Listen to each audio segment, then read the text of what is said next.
Stuart, thanks. So I think just to start us off, it would be useful if you could provide an overview of Goldfields' decarbonisation journey to date.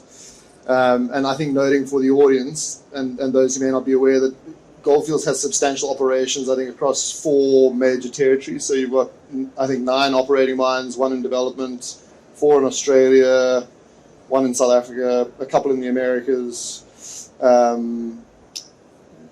Where are you guys in terms of decarbonisation now? Yeah. Oh, okay.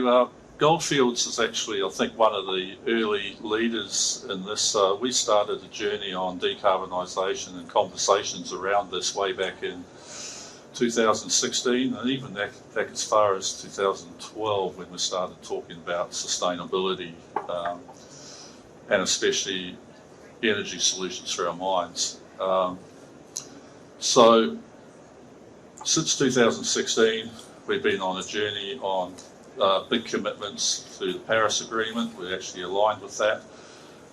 We have a belief in our company in climate change and the need to decarbonise our business and find innovative solutions to mining for the future sustainability of our business.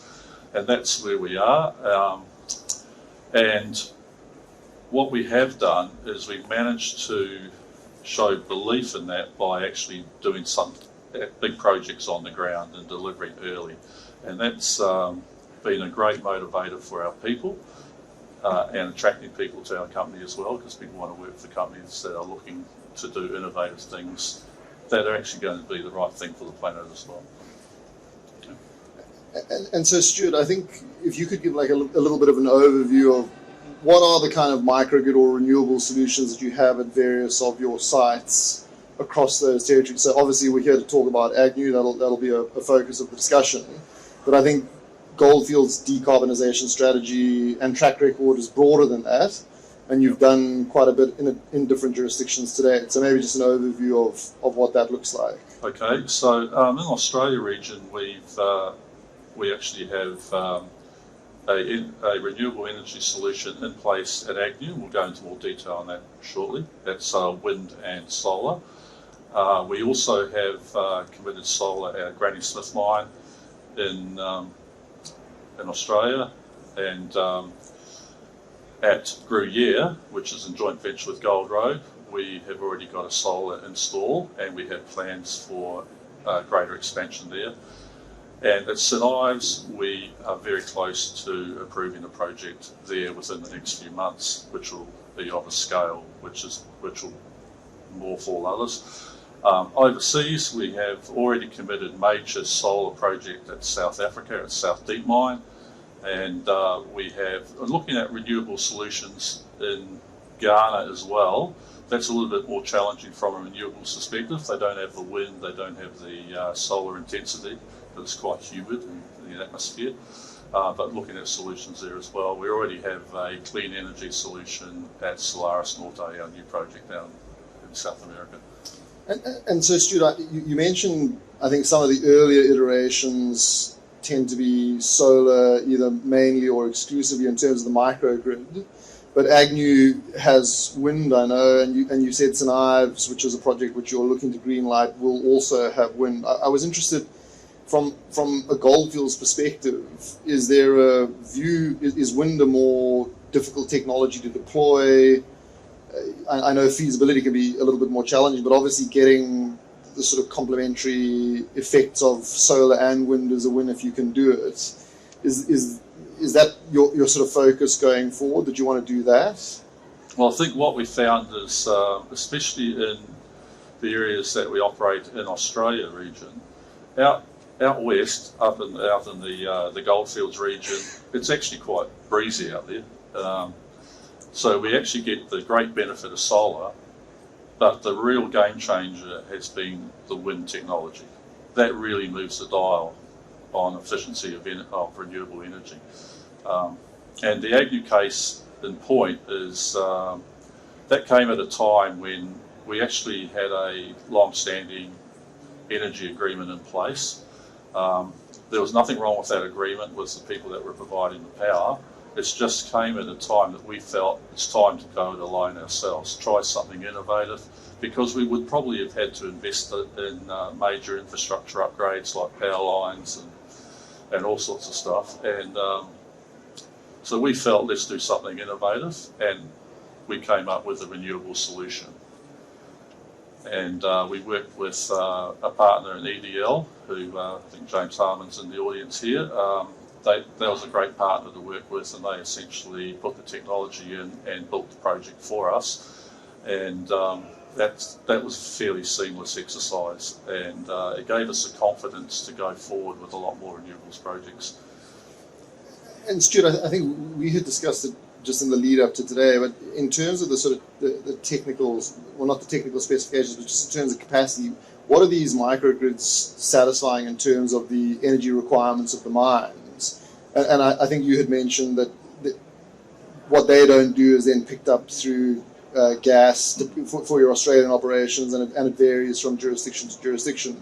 But how much of these mines are now being powered by renewable, sort of decarbonised energy? Okay, so I can tell you that at Agnew, the project delivers around 56% of the power by renewables. We have 5 wind turbines with 18 megawatts generation, and we have a big solar array there as well, and that gives us that 56% on average renewables. On a good day, that can be up to 70, almost 80% at times. That's when the wind is optimal, the solar is optimal.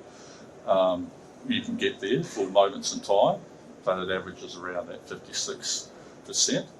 We actually already have an expansion planned there and approved, so that will start in the new year. It will lift it to around the 66 to 70% renewables fraction, guaranteed. So that's a great thing for Agnew. As we're getting deeper, we're going to be consuming more power. So anything we add on here now, we're looking at a renewable solution rather than the traditional solutions. And at Granny Smith, we have around 13%. We'll have about 13% of our power generated by renewables, 10% currently, but we're about to do an expansion there on the solar, and we've also committed to a study on wind as similar conditions to Agnew. At Gruyere, we also have around 10% of our power generated by renewables from a big solar array. There is already a feasibility study in progress around a expansion of that solar and the wind solution, maybe 50 to 60% renewable fraction there. The big one that may be changing for us is at St Ives. That's our biggest mine in Australia. That mine has, we're completing the feasibility study right now on a renewable solution of 80% renewables. That is a big project. It will probably have sort of 7 to 10 turbines of generating around 42 to 45 megawatts of power by wind, and another 35 megawatts generated by solar. That's going to be massive. That's probably one of the biggest ones in this country, and we're close to probably approving that project within the next 3 or 4 months. Offshore, we have 45 megawatts of power being generated at our South Deep mine, and there's plans to expand that as well. So we're in South America at our Solaris Norte mine, the new mine which is coming online very shortly. That's underpinned by hydro. So hydro deemed to be clean. Remember, we used to say hydro was dirty power in the old days because it was environmentally unfriendly. Now it's actually quite friendly. But besides that, we are actually putting in a solar plant there within the next 12 to 15 months as well. And so just putting aside hydro, but for your others where your sort of non-renewable energy mix is being made up through carbon power inputs, do batteries form part of your longer-term thinking? Are Goldfields looking at those? And if so, are they waiting for the technology to develop, for the cost curve to come down? What's the sort of thinking around storage? Well, you can't wait. I don't think. I think. Look, the battery technology is always getting better and better and better, and it's much more efficient than its storage. So yes, all of those future projects have battery components within them. We could, if we're worried about it, we could fall back to just relying on the underlying gas, but we'd prefer to be looking at some sort of innovative storage solution as well. And Stuart, just looking at it from a kind of an economic perspective, I'd be interested just to understand what's Goldfields' experience been, and probably taking a lens looking across jurisdictions. I know you mentioned South Deep, your South African mine. There's obviously grid issues, stability issues in South Africa, and so what are the kind of payback periods across the mines, if you're able to say? And I mean, is it economically compelling? Do these microgrids actually pay for themselves within good time? Well, they do. I think it makes absolute sense for us, especially in Australia. We're remote. It makes sense to look at a innovative energy solution, renewables, because you can build it there and generate power there. You don't have to bring in power lines from all over the countryside at great expense, or transport diesel at a great expense. So it makes sense, the economic decision to do so. Where we could capitalise these projects ourselves, we get the benefit straight away on the operating cost line because it's the cheapest power that we can generate. So we're looking at to fully fund the St Ives project ourselves. If we do that, we'll get the immediate cost benefit in operating costs. We dropped our costs by something like $38 million per annum just on energy alone, which is significant, and it opens up all sorts of opportunities for our mines for the future. And I think, Stuart, it's a business case, really. One of those opportunities that we had discussed in conversation was just potentially the opportunity to sell into the district to supply power, excess power to neighbours. Is that feasible? I mean, is it something that Goldfields would look at under the right circumstances? Yes, it is feasible, and we are talking to people now about the possibility of that going forward. Absolutely, especially in St Ives' case, we will have that ability to probably sell power back. Yeah. So just parking the microgrids for the moment, Stuart, one of the other things I wanted to talk to you about was the sort of broader decarbonisation strategy. I know replacing carbon-intensive power inputs with renewable sources of energy is the sort of first limb, but there's a second limb beyond that, which is to try eventually or as soon as possible to replace diesel and diesel fleet with electric vehicles. I wondered whether you could just share your thoughts on that challenge, how that's going, and what you see in terms of timelines and feasibility there. Well, I think we're probably a lot more advanced technology-wise on mining fleets in the open pit space. In the underground space, especially the scale that Goldfields is mining in underground, we need 50, 60-tonne truck capacity to haul up declines, which actually have a 1 in 7 ramp. Okay, the technology is getting there. It is still a little bit away.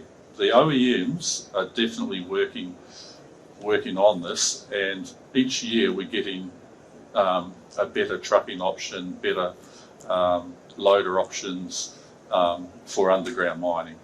They do have the technology already for when they're working in shaft environments, short hauls, but we're really looking for that step change in technology so we can put electrified fleets in our mine that are not going to run out of power within like an hour because of running up steep ramps. So we need, the technology is moving in the right direction. We give comfort to our OEMs that we want to be the first people to actually get that technology in our mines when we can, when it's available. And last question, but because there's some movement on the side of the stage, but where do you think you think the OEMs will get where they need to get in terms of the technology to meet your long-term decarbonisation commitments? Because I know that there's pressure around that, obviously, for you guys. You're a listed and reporting company. Well, they already are committed to working on that. They're already working on the bigger trucking options.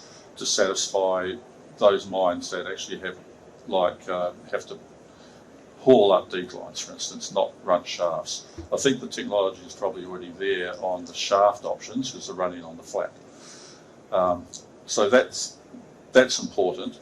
But also at the same time, we're actually also looking at, because we're reducing our energy costs significantly by this decarbonisation energy transition we're in, we can actually look at alternative haulage solutions from deep in these mines. Yep. At low cost power. That's what the low cost power opportunity gives us. Well, I think we should probably leave it there, Stuart, Yeah. but thanks so much. That's really interesting, and I hope it's been interesting for the audience as well. Okay, Thank you. thanks.